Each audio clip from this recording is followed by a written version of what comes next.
भक्तजनों, आज आप सुने बुधवार का दिन गणेश भगवान की व्रत कथा। गणेश भगवान को कथा सुनने से गणेश भगवान उस पर अपार कृपा बरसाते हैं। एक समय की बात है, एक भाई बहन रहते थे। बहन का नियम था कि वो अपने भाई का चेहरा देख कर ही खाना खाती है। हर रोज़ वो सुबह उठती है और जल्दी जल्दी सारा काम करके अपने भाई का मुख देखने के लिए उसके घर जाती है। एक दिन रास्ते में एक पीपल के नीचे गणेश जी की मूर्ति रखी थी। उसने भगवान के सामने हाथ जोड़कर कहा कि मेरे जैसा अमर सुहाग दीजिए और मेरे जैसा अमर पीहर सबको दीजिए। यह कहकर वो आगे बढ़ जाती है। जंगल में झरिया के कांटे उसके पैरों में चुभ जाते हैं। एक दिन भाई के घर पहुंची और भाई का मुख देख कर बैठ गई तो भाभी ने पूछा, पैरों में क्या हो गया है? यह सुनकर उसने भाभी को जवाब दिया कि रास्ते में जंगल के झरियों के गिरे हुए कांटा पाँव में चुभ गया है। जब वो वापस अपने घर आ जाए तो तब भाभी ने अपने पति से कहा कि रास्ते को साफ करवा दो, आपकी बहन के पाँव में बहुत सारे कांटे चुभ गए हैं। भाई ने तब कुल्हाड़ी लेकर सारी झड़ियों को काट कर रास्ता साफ कर दिया, जिससे गणेश जी का स्थान भी वहाँ से हट गया। यह देखकर भगवान गुस्सा हो गया और उसके भाई के प्राण हर लिया। लोग अंतिम संस्कार के लिए जब भाई को ले जा रहे थे तब उसकी भाभी रोते हुए लोगों से कही, थोड़ी देर रुक जाओ, उसकी बहन आने वाली है। वो अपने भाई का मुख देखे बिना वो नहीं रह सकती, उसका यह नियम है।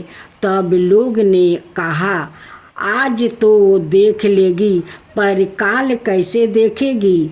रोज दिन की तरह बहन अपने भाई का मुख देखने के लिए जंगल में निकली। तब जंगल में उसने देखा कि सारा रास्ता साफ किया हुआ है। जब वो आगे बढ़ी तो उसने देखा कि सिद्धि विनायक को भी वहाँ से हटा दिया गया है। तब उसने जाने से पहले गणेश जी को एक अच्छे स्थान पर रख कर उन्हें स्थान दिया और हाथ जोड़कर बोली, भगवान मेरे जैसा अमर सुहाग दीजिए और मेरे जैसे अमर पीहर सबको दीजिए। और फिर बोल कर आगे निकल गई। भगवान सोचने लगे, अगर इसकी नहीं सुनी तो हमें कौन मानेगा, हमें कौन पूजेगा? तब सिद्धि विनायक ने उसे आवाज़ दिया कि बेटी, इस खजरी की 7 पत्तियाँ लेकर जाओ और उसे कच्चे दूध में घोल कर भाई के ऊपर छींट मार देना, वो उठ कर बैठ जाएगा। यह सुनकर जब पीछे मुड़ी तो वहाँ कोई नहीं था। फिर वो यह सोचने लगी कि ठीक है, जैसा सुना वैसा ही कर लेती हूँ।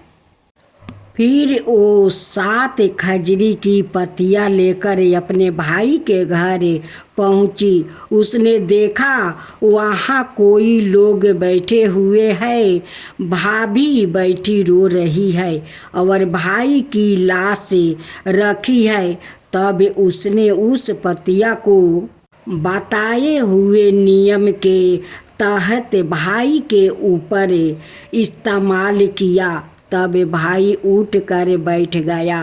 भाई बहन से बोला, मुझे बहुत गहरी नींद आ गई थी।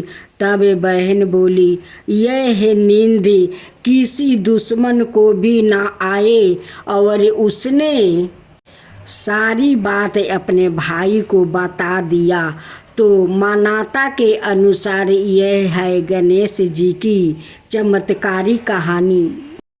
गणेश भगवान की जय हो। गणेश भगवान की जय हो। सभी धार्मिक कार्यों और पूजा पाठ में सर्वप्रथम गणेश जी की पूजा की जाती है। गणेश जी को सभी देवताओं में प्रथम पूज्य माना गया है।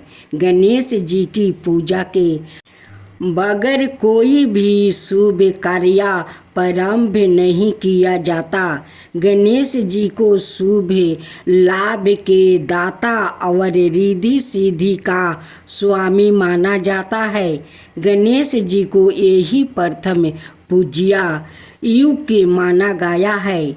इससे संबंधित कुछ कथाएं धर्म ग्रंथों में वर्णित है जो इस प्रकार के है।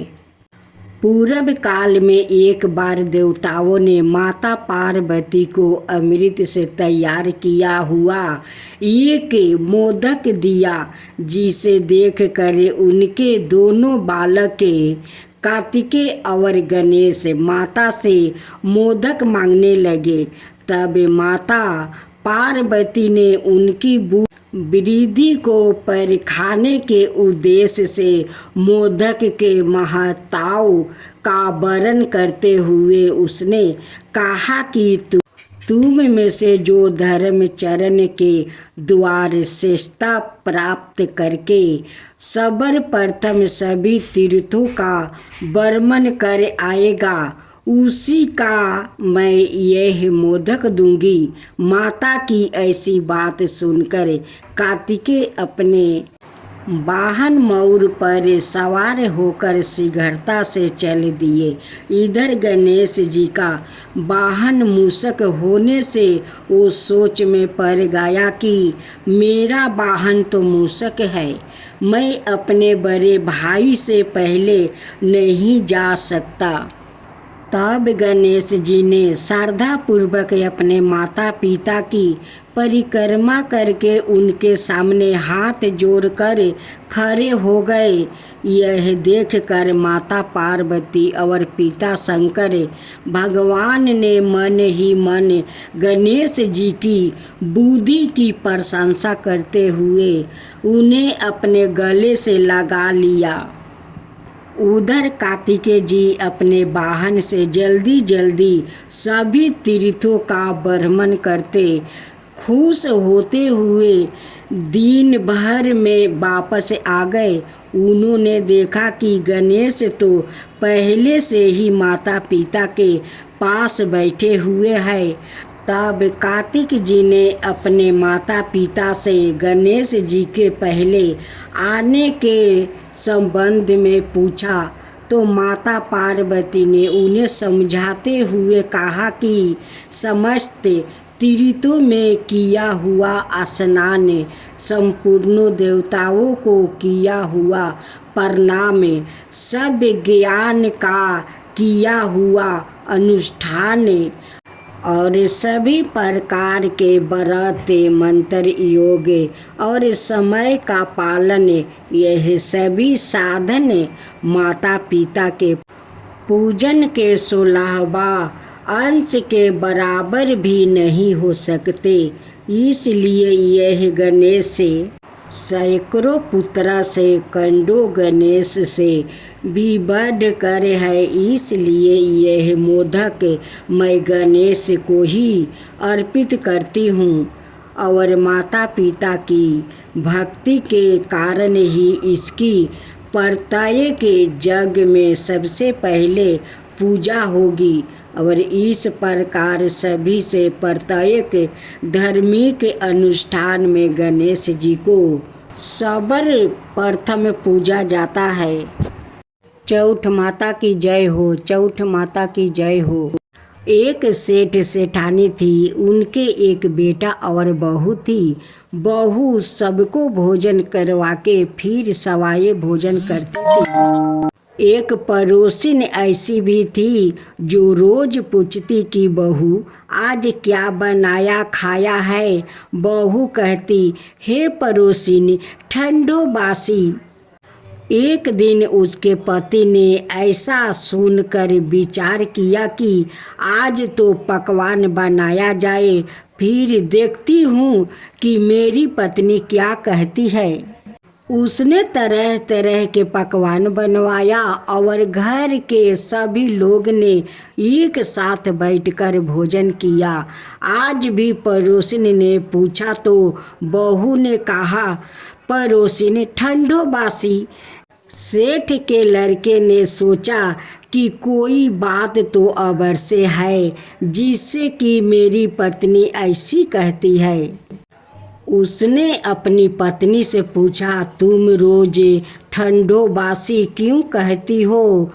क्यों तुम बासी खाती हो? ऐसे क्यों कहती हो? जब कि अपना सबने एक साथ बैठकर कई तरह के पकवान खाए।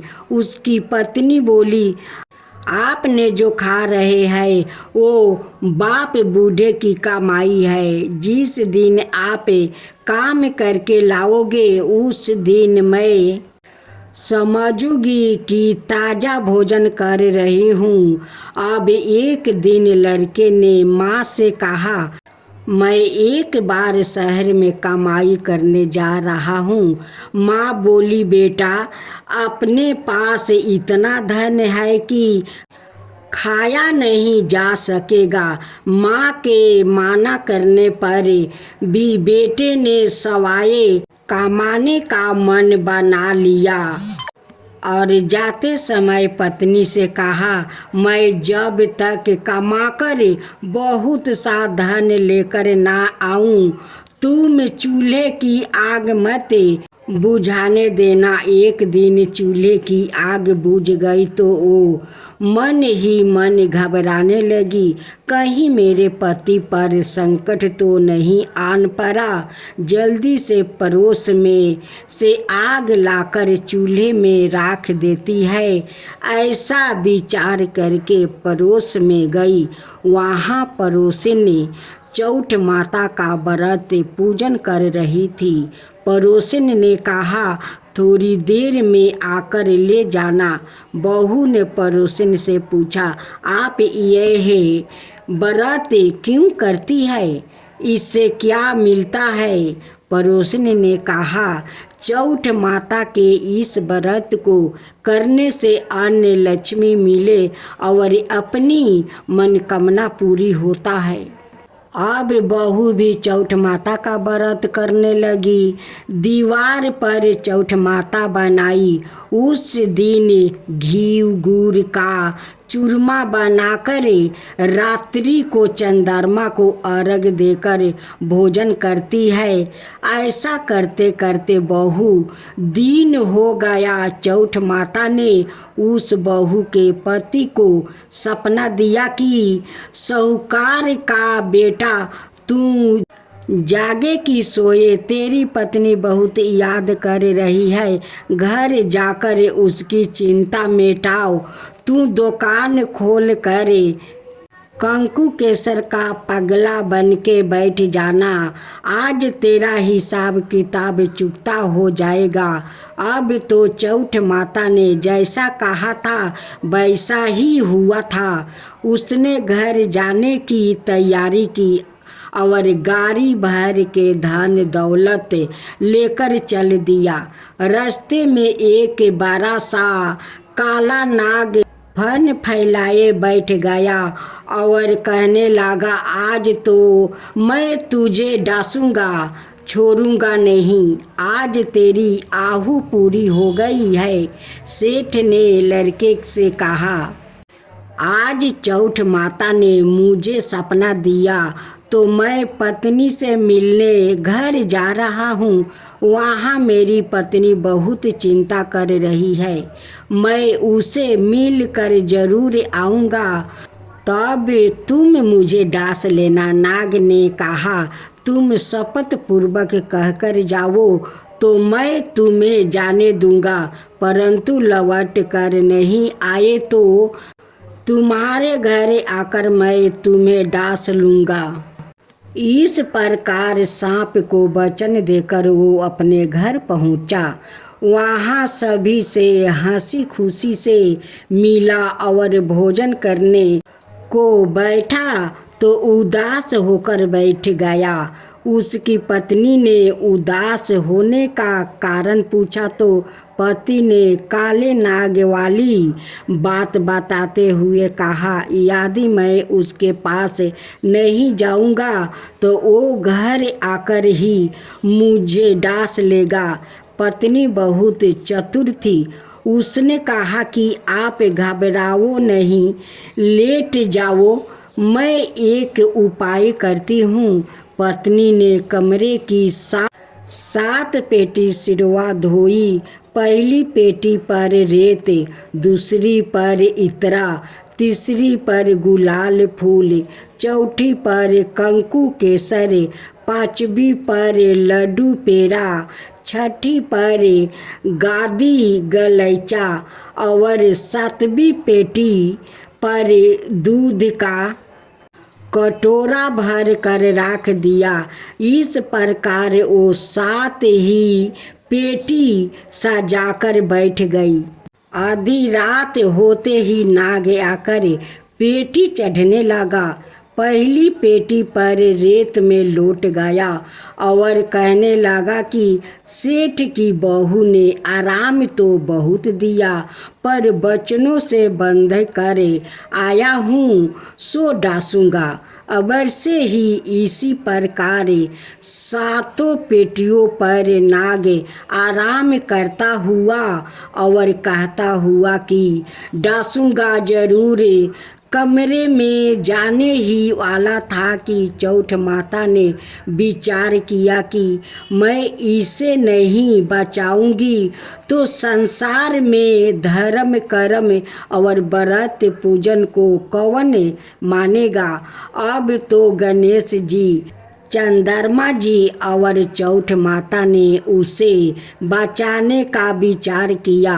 चंद्रमा जी ने उजाला किया, चौठ माता ढाल बनी और गणेश जी ने तलवार लेकर नाग को मार दिया और ढाल से डंक दिया। अब बहू भी थकी हारी सो गई। दिन उगा तो लोग बेटे से मिलने आए, परंतु बेटा बहू तो उठे ही नहीं थे। बहू देर हो गई तो माँ उन्हें उठाने गई। माँ ने सातों पेटियों पर जो कुछ देखा तो बहुत घबराई और बेटा बहू को आवाज़ लगाई। बेटा बहू उठे तो देखा कि एक ढाल तलवार वहाँ पड़ी है। अब ढाल उठाई तो वही काला नाग मारा हुआ पड़ा है। बेटा बहू ने सोचा कि आज तो धर्म कर्म ही आरे आए, जो भगवान गणेश जी और चौठ माता ने हम सभी को रक्षा की है।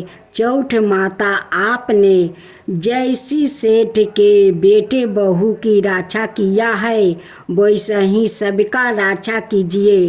भक्तजनों, आज आप सुने गणेश चतुर्थी व्रत कथा। पुराणों में कई रोचक कथा मौजूद है जो हमें भगवान की अनोखी लीलाओं का ज्ञान कराती है। ऐसी ही एक पौराणिक कथा का वर्णन हमें गणेश चतुर्थी के संबंध में भी मिलता है। इस कथा में ही हमें इस बात का उत्तर भी मिलता है कि गणेश चतुर्थी को चांद दर्शन निषिद्ध क्यों होता है। चिरकाल की बात है, एक बार धन के देवता कुबेर को अपने अपार धन पर अभिमान हो गया।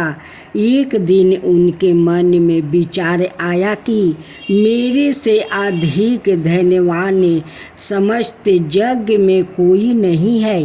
मुझे अपने धन का प्रदर्शन करना चाहिए। अपनी संपत्ति का दिखावा करने के लिए देवता कुबेर ने सभी देवताओं को भोजन पर आमंत्रित किया।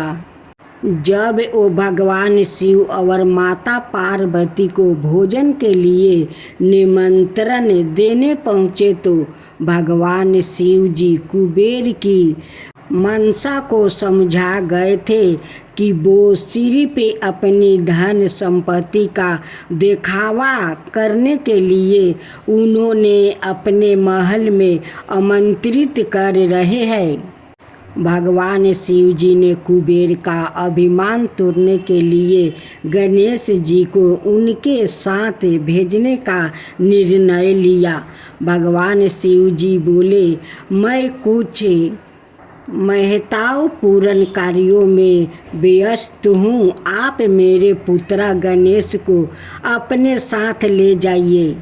भगवान शिव जी की आज्ञा मानते हुए कुबेर गणेश जी के साथ अपने महल वापसी आ गए। वहाँ उन्होंने गणेश जी के सामने अपने धन दौलत का खूब बखान किया और फिर उनके बाद उन्होंने भगवान गणेश जी को भोजन ग्रहण करने के लिए कहा।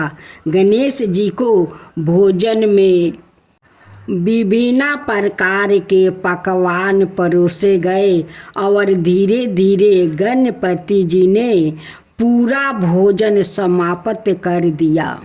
इसके बाद उन्होंने कुबेर जी से और भोजन लाने को कहा। उन्होंने काफ़ी सारा भोजन फिर से परोसा गया और वो भी उन्होंने ख़त्म कर दिया। इस प्रकार वो महल के रसोई घर में बना पूरा भोजन खा गए। इसके बावजूद उनकी भूख शांत नहीं हुई और उन्होंने कुबेर जी से और भोजन की मांग की। सबसे धनवान देवता होने के बावजूद जब कुबेर जी गणेश जी को पेट भर खाना नहीं खिला पाए तो उन्हें काफ़ी शर्मिंदगी महसूस हुई। साथ ही वो भगवान की लीला भी समझ गया और इस प्रकार उनके अभिमान टूट गया। इसके बाद उन्होंने गणेश जी से माफ़ी मांगी और गणेश जी वहाँ से चल गए। रास्ते में वो अपनी सवारी मूषक पर सवार होकर जा रहे थे। रास्ते के बीच में मूषक ने एक सर्प देखा और भय से उछल पड़े, जिसके कारण वो संतुलन खो बैठे और नीचे गिर पड़े। नीचे गिरने की वजह से उनके सारे कपड़े गंदे हो गए। वो उठे और इधर उधर देखने लगे। तभी उन्हें कहीं से हंसने की आवाज़ सुनाई दी, लेकिन गणेश जी को आसपास कोई नहीं दिखाई दी। थोड़ी देर बाद उनका ध्यान आसमान में चंद्रमा पर गया और उन्हें तब पता चला कि चांद देव उनके गिरने का उपहास बना रहे थे। यह देखकर गणेश जी अत्यंत क्रोधित हो उठे और चंद्रमा को श्राप देते हुए बोले कि हे चंद्रमा, तुम इस प्रकार से मेरी व्यवस्था का मजाक उड़ा रहे हो, यह तुम्हें शोभा नहीं देता है। मेरी मदद करने की बजाय तुम मुझ पर हंस रहे हो। जाओ, मैं तुम्हें श्राप देता हूँ कि आज के बाद तुम इस विशाल गगन पर राज नहीं कर सकोगे और तुम्हें कोई भी देख नहीं पाएगा। इस शराब के प्रभाव से चारों ओर अंधेरा छा गया और चांद देव की रोशनी गायब हो गई। चंद्रमा को अपनी गलती का एहसास हुआ और वो अपनी गलती के लिए गणेश जी से बार बार क्षमा मांगने लगा। चंद्रमा को इस प्रकार लाचार देखकर गणेश जी का गुस्सा शांत हो गया। चांद देव ने फिर से गणेश जी से कहा कि कृपाई आप मुझे माफ़ कर दीजिए और मुझे अपने इस श्राप से मुक्ति कीजिए। यदि मैं अपनी रोशनी इस संसार पर नहीं फैला पाया तो मेरे होने ना होने का अर्थ खत्म हो जाएगा। यह सुनकर गणेश जी ने कहा कि मैं अब चाह कर भी अपना श्राप वापस नहीं ले सकता, परंतु इस श्राप के प्रभाव को कम जरूर कर सकता हूँ। प्रत्येक माह में केवल चंद्रमा अमावस्या के दिन आपको कोई देख नहीं पाएगा। इसके बाद आपकी कलाएं बढ़ती जाएगी और पूर्णिमा के दिन आप अपने पूर्ण स्वरूप में दिखाई देंगे। पूर्णिमा के बाद फिर से आपकी कलाएं घटती जाएगी। गणेश जी ने आगे कहा कि आज गणेश चतुर्थी पर अपने मेरे अपमान किया है। आज के दिन अगर कोई आपको देख लेगा तो पाप का भागीदार बनेगा। इसके पश्चात गणेश जी कैलाश पर्वत पर वापस लौट गया। मान्यताओं के अनुसार इस कारण से आज भी गणेश चतुर्थी के दिन चांद दर्शन अशुभ माना जाता है। जय गणेश जय गणेश जय गणेश देवा, माता जानकी पार्वती पिता महादेवा। जय गणेश जय गणेश जय गणेश देवा, एक दांत दयावंत चार भुजी धारी, मस्तक सिंदूर सोहे मूस की सवारी। जय गणेश जय गणेश जय गणेश देवा, माता जानकी पार्वती पिता महादेवा। अंधन को आँख देते, कोढ़ियन को काया, बाजिन को पुत्र देते, निर्धन को माया। जय गणेश जय गणेश जय गणेश देवा, माता जानकी पार्वती पिता महादेवा। हार चढ़े फूल चढ़े और चढ़े मेवा, लड्डुअन का भोग लगे संत करे सेवा। जय गणेश जय गणेश जय गणेश देवा, दीनन की लाज रखो सुबह सुतिवारी, कमना का पूरा करो जग बलिहारी। जय गणेश जय गणेश जय गणेश देवा, सूर्य सायं शरण आए सफल की जो सेवा। जय गणेश जय गणेश जय गणेश देवा, माता जानकी पार्वती पिता महादेवा। जय गणेश जय गणेश जय गणेश देवा, माता जानकी पार्वती पिता महादेवा।